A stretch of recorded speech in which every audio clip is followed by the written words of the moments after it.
Con un mensaje de fe, esperanza y restauración, la Iglesia, la familia de la fe presenta Edificando en la Palabra. Y ahora con ustedes, con el mensaje de hoy, su pastor, Pedro Cotto.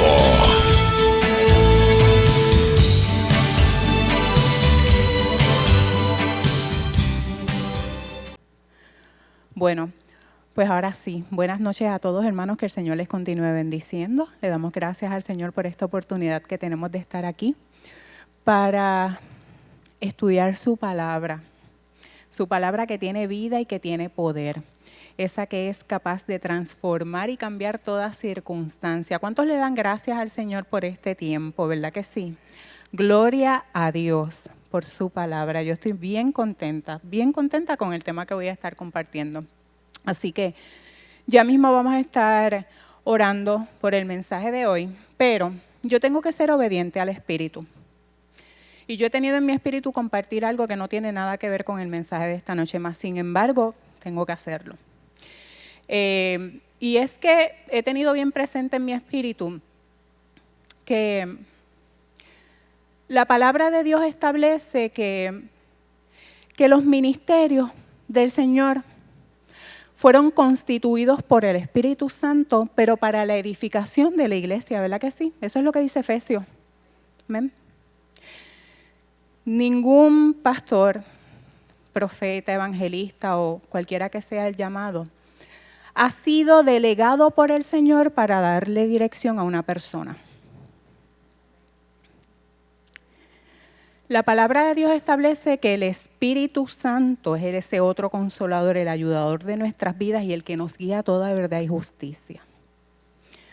La palabra del Señor es lámpara a nuestros pies y lumbrera a nuestro camino. Y a mí me duele profundamente ver cómo hay personas que toman decisiones en su vida basadas en lo que alguien más les dijo. Y ese no es el orden. La dirección en nuestras vidas la da el Señor por medio del Espíritu Santo.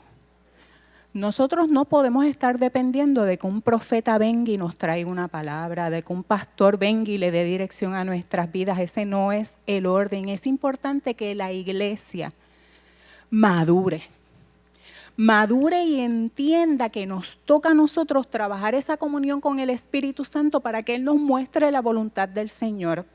Y en efecto está bien que nos traigan una palabra, pero es para confirmar lo que ya el Señor ha puesto en su corazón. Y si de repente te traen una palabra que a lo mejor no estaba en tu noticia, porque a mí me ha pasado que me han traído una palabra y me he quedado así con los ojos bien grandes porque como que me cogió bien de sorpresa, pues en vez de desecharla o sencillamente aceptarla como que sí, pues no, yo hago lo que tengo que hacer. Oro. Le pido al Espíritu Santo que me muestre y que si está en el orden y la voluntad del Señor, que me traiga convicción a mi espíritu. Pero no podemos estar tomando decisiones basadas en lo que otras personas nos dicen, independientemente de que sea un pastor, un padre espiritual, un líder, un apóstol o un hermano de la iglesia. No. Ningún ser humano está enviado a darnos dirección a nuestras vidas. Es el Espíritu Santo de Dios, el que ya está en nosotros, el que le da dirección a nuestras vidas. Amén. Amén. Gracias, Señor. Padre, yo te doy gracias, Padre. Gracias por tu palabra, gracias por tu presencia, Dios. Gracias, Padre, porque eres tú y solamente tú en este lugar. Gracias, Espíritu Santo, porque ya tú has comenzado a traer palabra que edifica, palabra que transforma, que renueva mentes y que cambia corazones. Yo te doy gracias, Señor, por este tiempo y porque tu palabra es sembrada en un buen terreno, Señor. Esta es la palabra que cambia nuestras vidas para siempre y le da dirección a nuestro camino, Señor. Gracias, Espíritu Santo, porque tú las revelas a nuestras vidas. Porque hay libertad, sanidad en esta noche a través de esta palabra. Gracias porque tu unción es la que pudre todo yugo. Yo creo con todo mi corazón y no me cansaré de decirlo que tu palabra es respaldada con milagros, señales y prodigios cada vez que se predica, Señor. Y esta noche no es la excepción. Gracias en el nombre de Jesús. Amén y amén. Gracias, Señor Jesús. Gloria a Jesús. Gracias, Padre. Una vez más, buenas noches a todas las personas que se han estado conectando. Gracias por acompañarnos. Les pedimos, por favor, que compartan este mensaje para que otras vidas también sean edificadas. Así que aproveche ahora este minutito, dele share a este mensaje para que este mensaje alcance a muchas vidas y sea de bendición. Bueno, pues el tema de esta noche, básicamente, yo lo he titulado Justificados y Perdonados. Yo quiero que vayan conmigo a Romanos 1:17. Romanos 1:17. Dice, porque en el Evangelio la justicia de Dios se revela por fe y para fe, como está escrito, mas el justo por la fe vivirá. Aleluya. Mire, la epístola a los romanos es la más larga de las epístolas del apóstol Pablo, no sé si usted la sabía.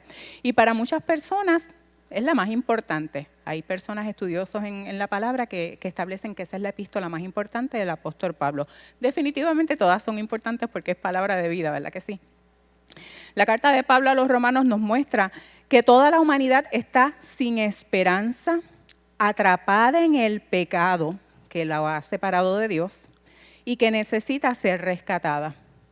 Pero también nos enseña que este rescate no sucederá por obedecer leyes terrenales, sino por la obra redentora de Cristo en la cruz. Esta carta fue compuesta para explicar que la salvación y el perdón solo son posibles por medio de Jesucristo y profundiza en el tema de la justificación por medio de la fe. Ese es el libro de Romanos, ¿verdad que sí? Poderoso acerca de la justificación. Mire, si usted entiende el versículo 17, que es el que acabamos de leer, ese que dice que la justicia se revela. Mire, cuando algo se revela es porque estaba oculto, ¿verdad que sí? Ha sido como destapado, como cuando usted revela una obra de arte, que le quita el lienzo que lo está tapando. La justicia se revela por fe y para fe. Si usted comprende ese versículo, usted ha entendido el libro de Romanos, de verdad que sí. Porque si pudiéramos resumirlo, la justicia de Dios es la revelación de cómo el hombre pecador puede ser reconciliado con un Dios que es santo.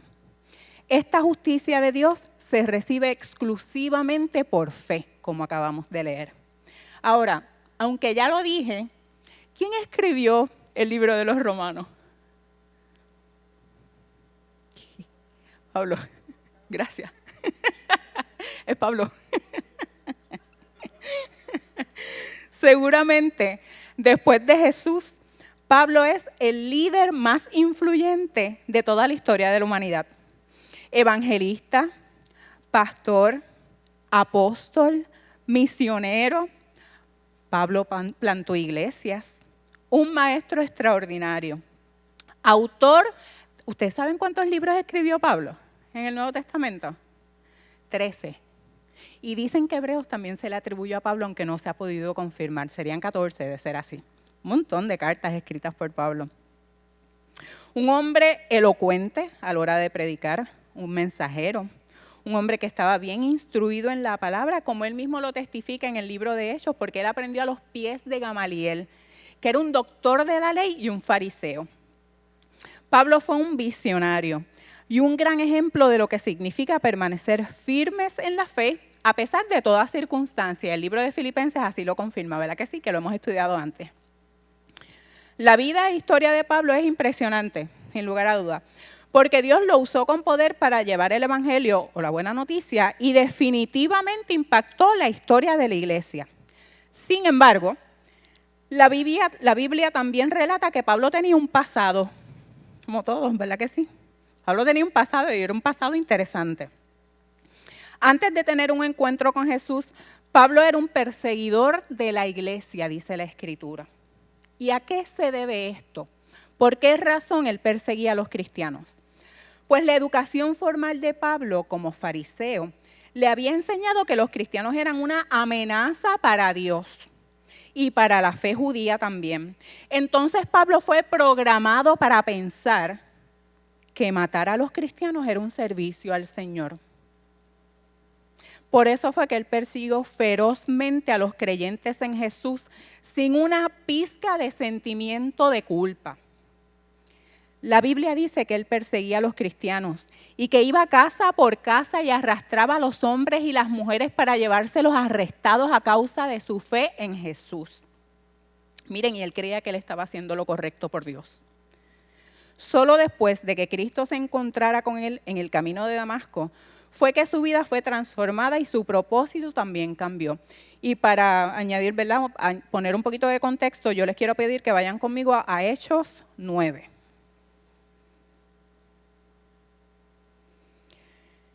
Hechos 9, voy a leer los versículos 1 al 6. Dice, Saulo, que es Pablo, respirando aún amenazas y muerte contra los discípulos del Señor, vino al sumo sacerdote y le pidió cartas para las sinagogas de Damasco, a fin de que si hallase algunos hombres o mujeres de este camino con mayúscula. ¿Quién era el camino? Jesús era el camino, lo hemos estudiado aquí. Los trajese presos a Jerusalén. Mas yendo por el camino, aconteció que al llegar cerca de Damasco, repentinamente les rodeó un resplandor de luz del cielo. Y cayendo en tierra, oyó una voz que le decía, Saulo, Saulo, ¿por qué me persigues? Él dijo, ¿quién eres, Señor? Y le dijo, yo soy Jesús, a quien tú persigues. Dura cosa te es dar coces contra el aguijón. Él, temblando y temeroso, dijo, Señor, ¿qué quieres que yo haga? Y el Señor le dijo, levántate y entra en la ciudad y se te dirá lo que debes hacer. Y pues como mencioné antes, después de que Pablo tuvo ese encuentro con Jesús en el camino a Damasco, su vida fue transformada y definitivamente todo cambió para Pablo. Y aquí, ¿quiénes nos pueden testificar, verdad, de que cuando hemos tenido un encuentro con Jesús, definitivamente nuestra vida también fue transformada y todo cambió, pero cambió para bien? Amén. Entonces, ¿qué quiero destacar de esto? Que toda esta transformación y cambio fue posible porque Pablo aceptó el perdón y la gracia de Dios. Y en su vida se reveló la justicia de Dios. Y eso es bien importante. Entonces, su pasado no se interpuso con el propósito de Dios para su vida. Aleluya. Hace varios domingos atrás el pastor estuvo predicando acerca de Salmo 103. No sé si lo recuerdan. Y entre varios asuntos que discutió, hablaba de esto, sobre cómo muchas personas no logran entender y aceptar el perdón de Dios y andan condenados por la vida.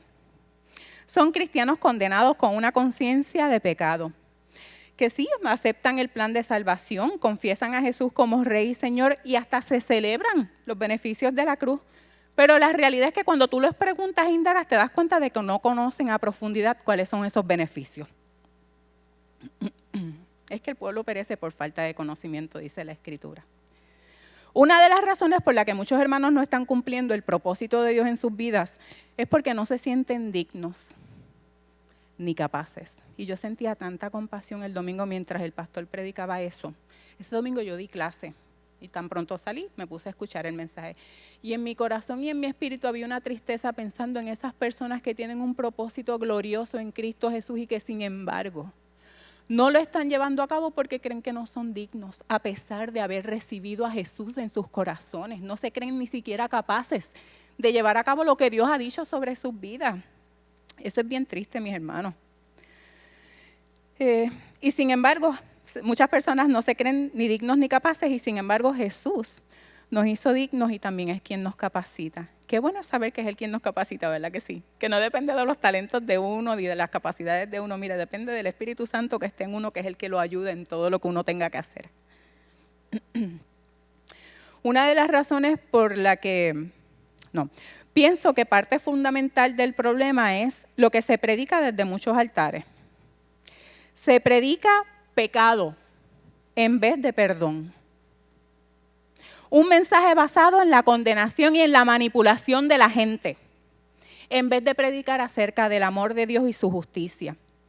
Y es que lo que pasa es que, lamentablemente, tú no puedes hablar de lo que tú no conoces. Tú vas a hablar de lo que tú tienes. Y en muchos altares de lo que se está hablando y de lo que se está dando es de pecado, de condenación, de pelo, de falda, de esto, de lo otro. Miren, hay que estudiar la palabra para pararse aquí al frente, porque es una responsabilidad tan grande lo que uno está haciendo acá arriba. El sacrificio de Jesús incluye la salvación, la redención, la sanidad, gloria a Dios, el perdón y también la justificación.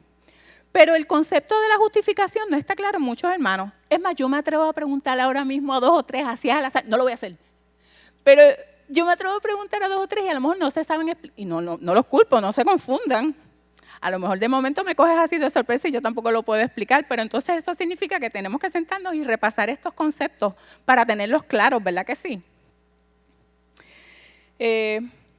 Como les mencioné, hace unos domingos el pastor estuvo hablando de esto y pues después de escuchar el mensaje, el Espíritu puso en mi corazón que repasara el tema de la justicia y la justificación y pues por eso es que quiero compartirlo hoy con ustedes, ¿verdad? Porque he tenido testimonio en mi corazón de hacerlo. Y el que estuvo aquí el jueves pasado sabe que el pastor precisamente estuvo hablando acerca de la justificación. Muchas de nuestras notas coinciden, así que por eso fue que yo dije, bueno, yo creo que yo debo compartir esto porque estamos alineados y el Espíritu Santo está ministrando de esto. ¿Qué significa la justificación? Miren, el tema de la justificación es más sencillo de entender de lo que parece. Y a la vez es la base y fundamento de lo que nosotros creemos. O sea, es algo bien sencillo, pero a la misma vez es bien importante para el creyente. La justificación no tiene nada que ver con lo que usted y yo podamos hacer. Mire, si yo logro que usted entienda eso, en esta noche yo cumplí mi cometido. Eso es lo más importante. No es a base de nuestras obras. La justificación es el acto de parte de Dios. ¿De parte de quién? De parte de Dios, basado en la labor de su Hijo. ¿La labor de quién? De su Hijo, Jesús, en la cruz, mediante el cual nos absuelve, nos perdona, nos exime de toda culpa, nos adopta y nos acepta en su reino como sus hijos e hijas. Aleluya. Y todo esto por gracia. Miren que es un don o un favor inmerecido. Se recibe por fe y no tiene nada que ver con nuestras buenas acciones, ¿verdad que no? Usted no tuvo que añadirle nada de ese sacrificio. Jesús lo hizo todo y está completo. Amén. El diccionario Oxford define justicia como el principio moral que inclina a obrar y juzgar respetando la verdad y dando a cada uno lo que corresponde. Qué interesante está eso, ¿verdad? Justicia se supone que te toca lo que te corresponde. Como ciudadanos nosotros tenemos un conjunto de principios, leyes y reglas que regulan la vida en sociedad, ¿verdad que sí? Y que las personas tienen que obedecer. Si usted viola estas leyes o reglas, usted va a tener que lidiar con las consecuencias, según la justicia terrenal. Por ejemplo, si usted va a exceso de velocidad o usted se come una luz, que eso para otros países significa que usted pasó el semáforo estando en la luz roja. Y un policía lo detiene, ¿verdad? La ley establece que usted tiene que cumplir con una multa y es una multa sabrosa, by the way. Eso es lo que corresponde, eso es lo justo, según establece la ley de tránsito de Puerto Rico. Usted lo sabe, te comiste la luz, pues te va a tocar una multa si te cogió el guardia. Pero la justicia de Dios no es así. Porque lo que nos corresponde realmente, lo justo, es una sentencia de muerte a causa del pecado en nuestras vidas. La paga del pecado es muerte, dice la Escritura. Pero en la justicia de Dios, Jesús pagó nuestra deuda.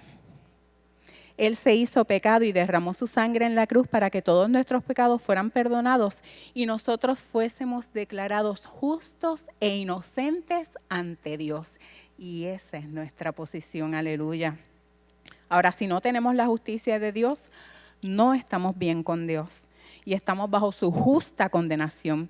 Lo que corresponde, pues, lamentablemente es el infierno. Así que si tu vida no está en orden con Dios, esta es la noche que hizo el Señor. Yo te invito a que le entregues tu corazón a Jesús. Yo quiero que vayan conmigo a Romanos capítulo 5.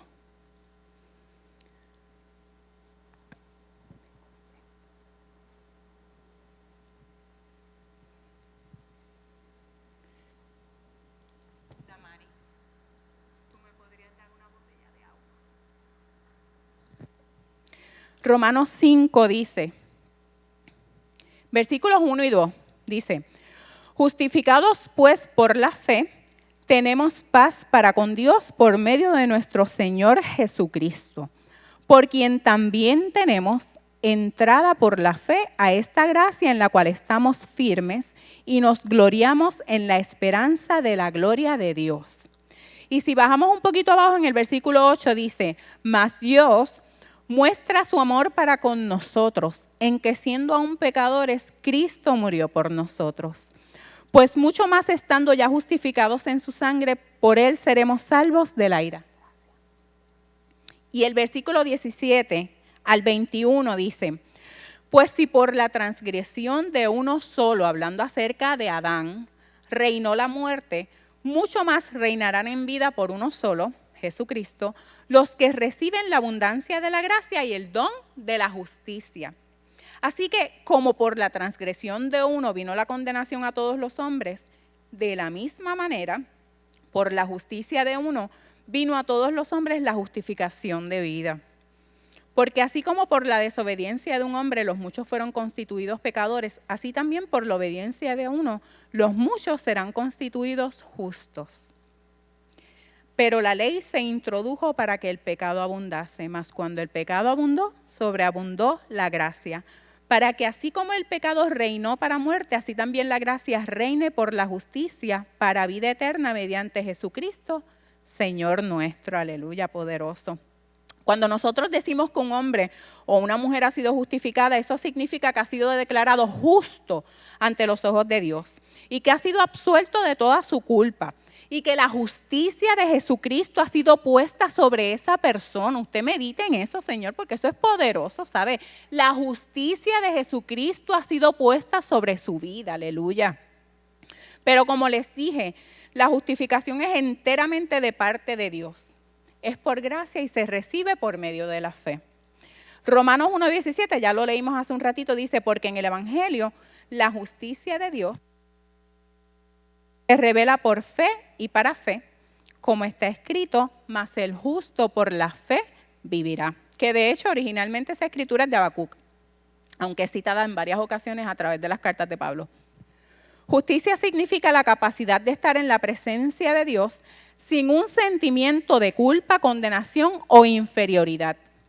Y esto se logra cuando nosotros podemos reconocer y aceptar que todo lo que hemos hecho en nuestro pasado ha sido redimido, remitido, limpiado, eliminado. Mira, como si usted nunca hubiese cometido pecado.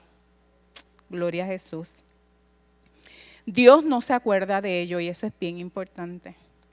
A veces nosotros haciendo memoria de nuestro pasado y Dios no se acuerda. Dios dice, ¿pero de qué habla?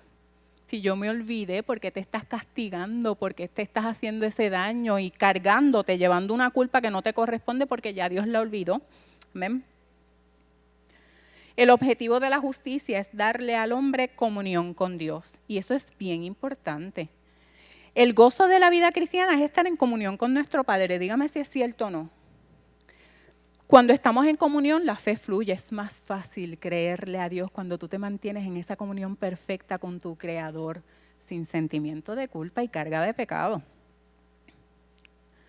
No hay imposibles cuando ponemos nuestra fe o confianza en Dios sin una conciencia de pecado. Y por eso es que la palabra de Dios establece que el justo, la oración del justo obrando eficazmente, puede mucho. Mire, pero usted tiene que verse como justo para que pida con esa confianza y su oración sea eficiente. Amén.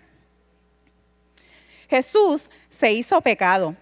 Ese pecado que te separaba de Dios, que no te permitía tener una comunión con el Señor, esa brecha de pecado que había entre Dios y el hombre, la satisfizo Jesús por medio del sacrificio.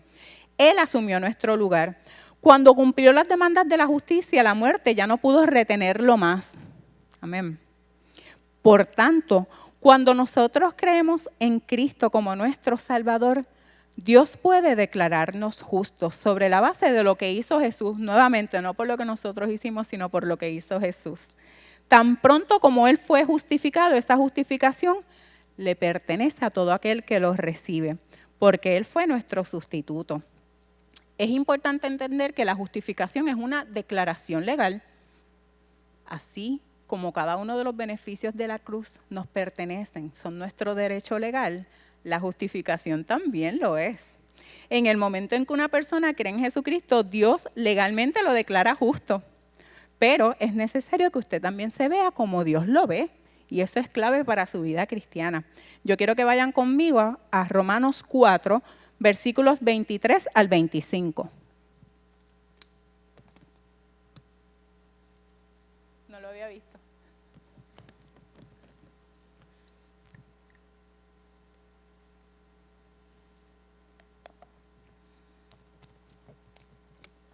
Romanos 4, versículos 23 al 25.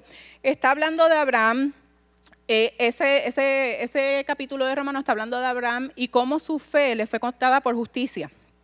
Entonces luego dice en el 23, y no solamente con respecto a él, hablando de Abraham, se escribió que le fue contada, sino también con respecto a cada uno de nosotros, a quienes ha de ser contada. Esto es, a los que creemos en el que levantó de los muertos a Jesús, Señor nuestro, el cual fue entregado por nuestras transgresiones y resucitado ¿para qué? Para nuestra justificación. Está hablando de usted, ¿sabe? Ahí no dice Martanén, pero está hablando de Martanén. Ahí no dice Dulce, pero está hablando de cada uno de nosotros. Amén. Una cosa es la conciencia de pecado en un hombre que no ha nacido de nuevo. Y otra cosa muy diferente es una conciencia de pecado en un creyente que no ha crecido espiritualmente, que no ha renovado su mente con la palabra y que por lo tanto no conoce sus derechos y privilegios en Cristo Jesús. Y esa parte nos toca a nosotros, ¿sabes? Nosotros tenemos que ser intencionales en el estudio de la palabra. Aprender, sobre todo si nos damos cuenta de que es un tema que no dominamos, pues entonces con más razón tenemos que sentarnos, separar tiempo, estudiar, buscar, profundizar. Miren, yo traje este libro, realmente yo no estoy compartiendo un mensaje necesariamente de este libro, pero es un libro poderoso de Kenyon que habla de dos tipos de justicia. Y yo me acuerdo que yo lo leí hace mucho tiempo porque el pastor estuvo hablando hace unos años, yo creo ya, acerca de la justificación. Hubo una serie donde él estuvo hablando acerca de la justificación y yo leí este libro. No tuve la oportunidad de repasarlo en esta ocasión. Bueno, quizás la mitad del libro la repasé. Pero es un libro poderoso. Pero qué importante es que nosotros, si no dominamos un tema, entonces busquemos referencias que nos ayuden a fortalecer nuestra fe en esas áreas. Amén. Y en YouTube hay una serie de enseñanzas del pastor acerca de la justificación poderosas. Del pastor y de otros recursos también, ¿verdad? Pero yo siempre voy a hablar primero de mi pastor. Claro, si no, no me da a predicar. Muy bien. Les estaba diciendo, ¿verdad?, que nos corresponde a nosotros entonces estudiar, profundizar y renovar nuestra mente con respecto a estos conceptos. La conciencia de pecado mantiene al hombre en esclavitud porque le roba la fe. No solamente en Dios, pero también en su palabra. Le produce un complejo de inferioridad, un sentimiento de que no es digno, y eso es triste. Y le hace sentir que no tiene derecho a acercarse a Dios, es que no se considera digno. Porque hay un sentimiento de culpabilidad que está ganando su mente, ¿verdad que sí? En esa lucha. Además, produce una imagen errónea de Dios porque lo proyecta como un ser inalcanzable, lejano y poco accesible. Un ser que está siempre atento a que tú falles para darte un macetazo por la cabeza. Y eso se predica todavía mucho. Esta misma semana yo estaba escuchando a alguien a quien yo respeto y admiro porque conoce bien la palabra, y en medio de la nada, yo no sé por qué él dice que Puerto Rico se está buscando un tutazo del Señor, qué sé yo, y decía, pero ¿y qué el Señor conoce él? Si mi Dios es amor. Un cantazo de Dios, pero ¿de qué estamos hablando? Mi Dios no me agrede, mi Dios no me hace daño. ¿Cómo Él va a hacerle daño a su propia iglesia? Mi Dios me ama y claro que me corrige, pero me corrige por medio de la palabra. No haciéndome daño, ¿verdad? Pero que mucha gente está enseñando esas boberías y el problema es que el mundo los está escuchando y se está creyendo el cuento de que Dios es malo. De que Dios es quien te provoca las cosas malas en tu vida para que tú crezcas y madures, y eso es una absoluta mentira del diablo. Mi Dios es amor. Toda buena dádiva y todo don perfecto desciende de lo alto, del Padre de las luces, en el cual no hay mudanza ni sombra de variación. Él es y siempre será bueno, un Padre de amor, misericordioso, que tiene cuidado de nosotros. El que viene a hurtar, matar y destruir es Satanás, y eso lo establece la palabra. Lo que hay es que leer la Biblia para entender que todo lo malo procede de quién, de Satanás, no de Dios. Es que Dios no puede dar nada malo porque su naturaleza es el amor, y la gente tiene que entender ese concepto. Cuando tú aprendes a ver a Dios como el Padre amoroso que es, toda tu vida cambia. ¿Verdad que sí? Ay, Dios mío.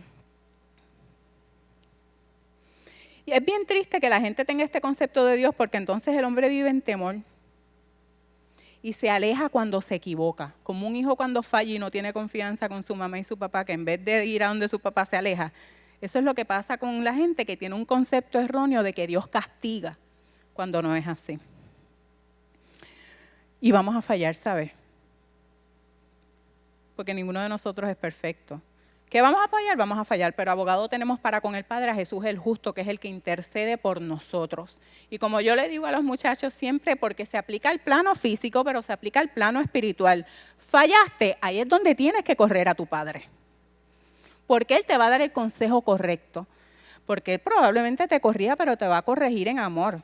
Y así como aplica a nuestra vida espiritual, y yo tengo que estar consciente de que si fallo, pues mira, me arrepiento. Y claro, el arrepentimiento trae un cambio de dirección. Porque si fallo, y mañana vuelvo y fallo, y al otro día vuelvo y fallo, y al otro día vuelvo y fallo en lo mismo, pues entonces no me estoy arrepintiendo de corazón. Estoy tomando todos los días la decisión de fallar y después el vaciloncito de estar pidiéndole perdón a Dios. No, miren, hay que hacer cambios en nuestra vida. Pero tenemos que acercarnos a Dios y recibir ese perdón y confiar en su amor y en su misericordia. Amén.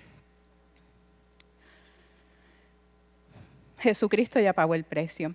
Y Dios nos ve a través de Jesús. Cuando aceptamos a Jesús como nuestro Señor y Salvador y lo confesamos como nuestro Salvador, recibimos la naturaleza de Dios, nada más y nada menos. Que la naturaleza de Dios esté en nosotros. Pero como dije antes, tenemos que vernos como Dios nos ve, para que cuando el enemigo trate de poner pensamientos de duda, de hacernos sentir culpables o indignos, responderle con la verdad de la palabra que establece: yo soy la justicia de Dios en Cristo Jesús. Y lo podemos buscar en 2 Corintios 5:21.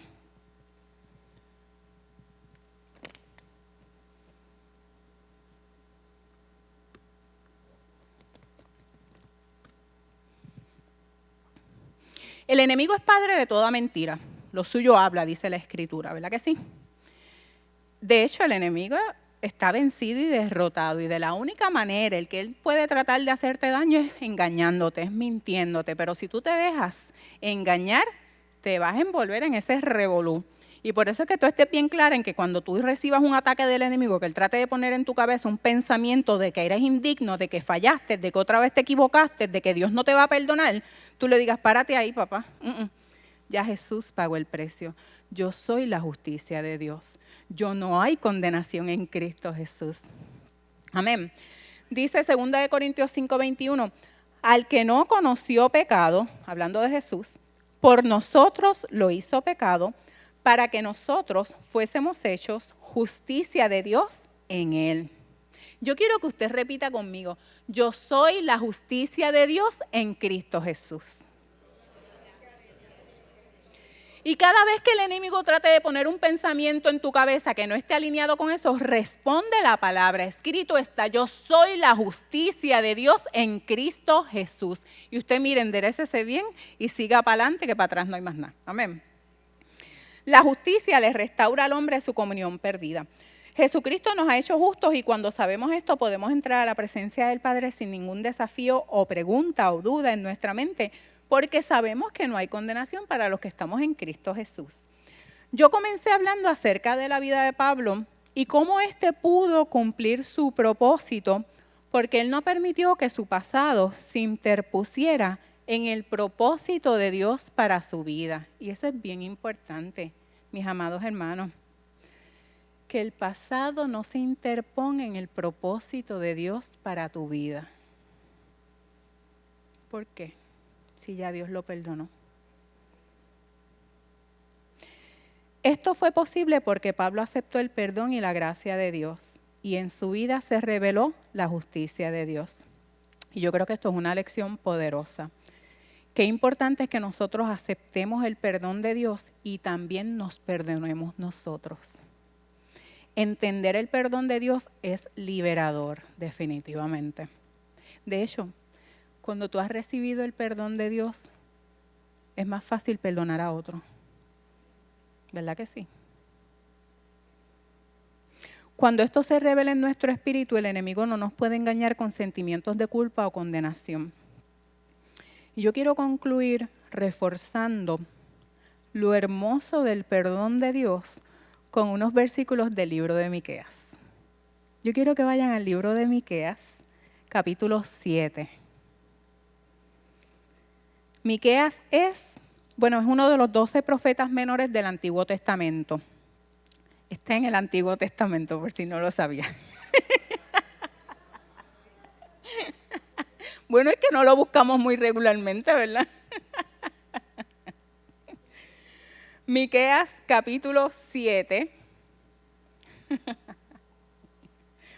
versículos 18 al 20. Miren, es que esto, yo creo que fue lo primero que yo estudié cuando me senté a leer de la justicia. Y es que me tiene es que Dios es bueno, Dios es maravilloso, definitivamente.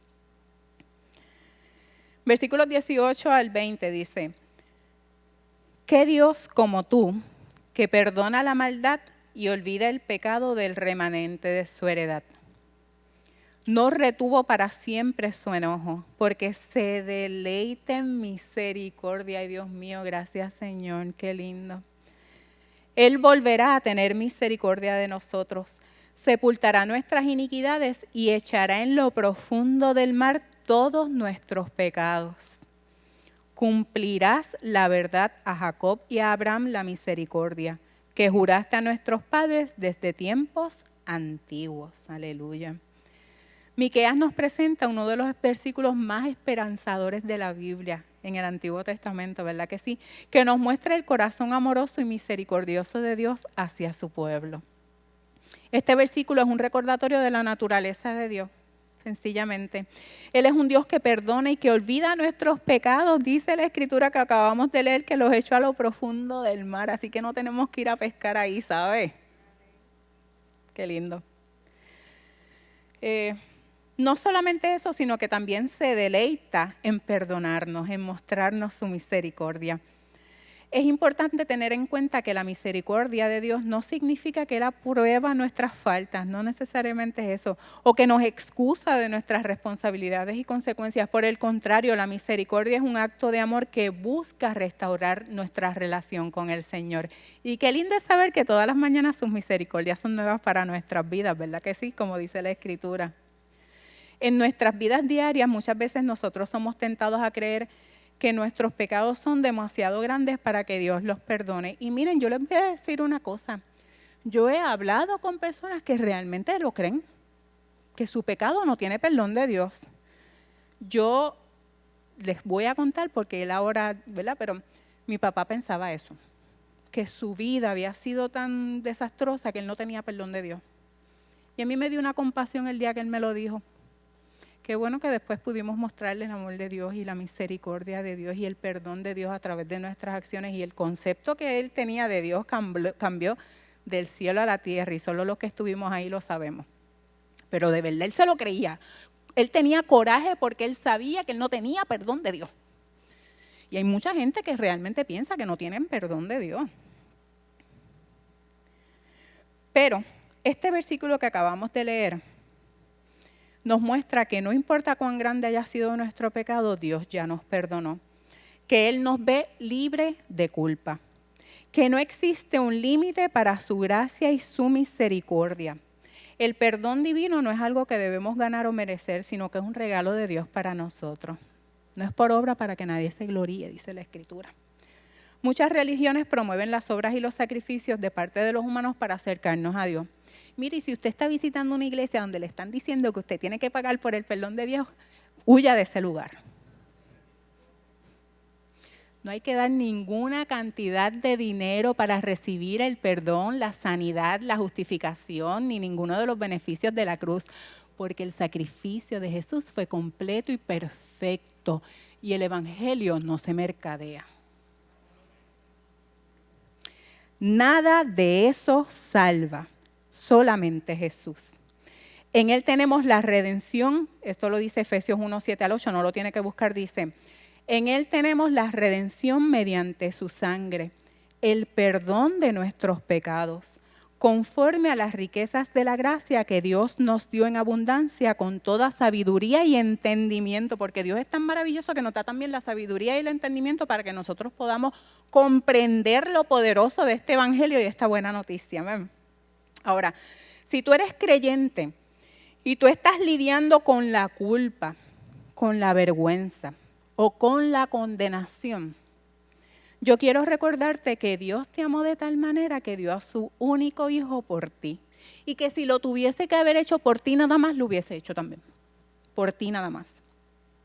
Y que todos tus pecados han sido perdonados y olvidados y echados al fondo de la mar.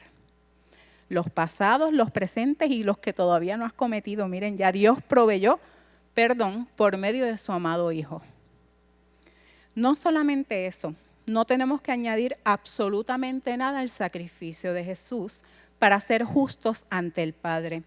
Y es que no hay manera humana de satisfacer esa necesidad, porque es que sencillamente nos quedaríamos cortos siempre.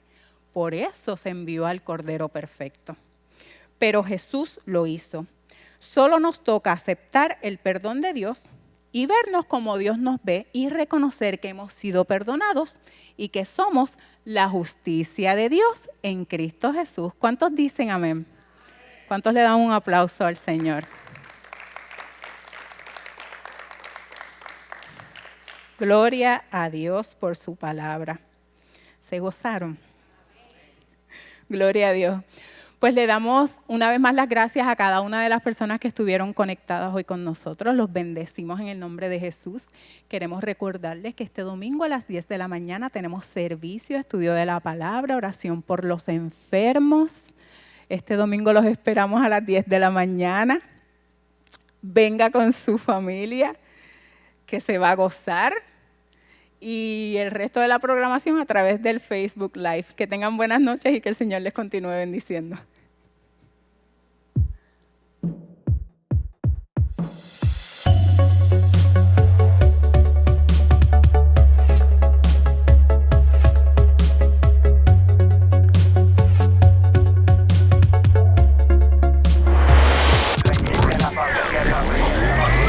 La Iglesia La Familia de la Fe te invita a sintonizar su canal Familia Visión HD. Ahora por el sistema Ruco. Disfrutarás de mensajes de fe, esperanza y restauración que bendecirán tu vida. También puedes bajar la aplicación para que nos veas en tu celular 24/7. Familia Visión HD. Desde Puerto Rico para el mundo. Familia Visión HD.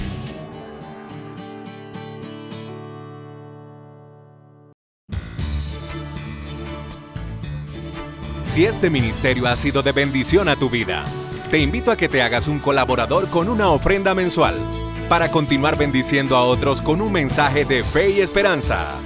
Juntos seremos de bendición a otros. A cambio recibirás literatura y mensajes que enriquecerán tu vida espiritual. No pierdas la oportunidad de ser una bendición a otros a través de nuestro ministerio. Dios te recompensará.